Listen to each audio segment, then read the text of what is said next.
10 inch முறுக்கு மந்த்ரா கடலை எண்ணெயில நானே பண்ணுது. ஒரு சேலஞ்ச், உங்களால இந்த மாதிரி முறுக்கு செய்ய முடியுமா? மந்த்ரா கடலை எண்ணெயில முறுக்கு செஞ்சு பாருங்க. ஓகே, அது ஒரு எஃப்ஐஆரா சார்? ஒரு படிக்காத எழுதுனா கூட ஒழுக்கமாக ஒரு எஃப்ஐஆர் எழுதுவோம். அதில் குற்றம் செஞ்சது அந்த பொண்ணா, குற்றம் செஞ்சது இந்த அயோக்கியனானே சந்தேகமாக இருக்குது. ஏதோ பொண்ணு குற்றம் செஞ்ச மாதிரி எஃப்ஐஆர் எழுதியிருக்கீங்க. அதையெல்லாம் படித்தா ரத்தம் கொதிக்குது. நான் என்னுடைய காதலனோடு நான் போனேன், ஒதுக்குப்புறமாக ஒதுங்கி இருந்தேன், என் காதலனுக்கு நான் கிஸ் கொடுத்துக்கிட்டு இருந்தேன்.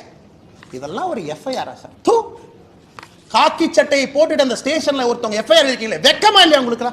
வெக்கமா இல்லையா? குற்றம் நடந்தது அந்த பெண்ணுக்கு. அந்த எஃப்ஐஆர் படிச்சு அந்த எஃப்ஐஆர் கோர்ட்ல நிக்குமா சார்?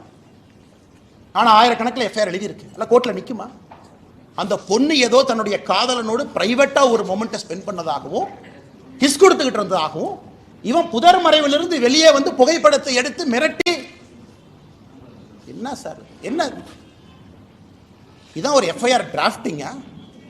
அந்த எஃப்ஐஆர் லீக் பண்ணிருக்கீங்களா சார்? பொண்ணு பேரு, மொபைல் நம்பர், அப்பா பேரு, ஊரு. வெக்க பண்ணு. திமுக யாராவது மரியாதை இருந்தா வெக்க பண்ணியா? நீங்களாம் வெக்கப்படும். பொண்ணு, ஊரு, அப்பா, அந்த என்ன அந்த பொண்ணு குடும்பத்தையே நாசம் பண்ணிட்டீங்க. 7 தலைமுறைக்கு ஒரு அடையாள ஒரு இதை கொடுத்துருக்கீங்களா? கருப்பு புள்ளியை கொடுத்துருக்கீங்களா? மனுஷங்களா நீங்களா?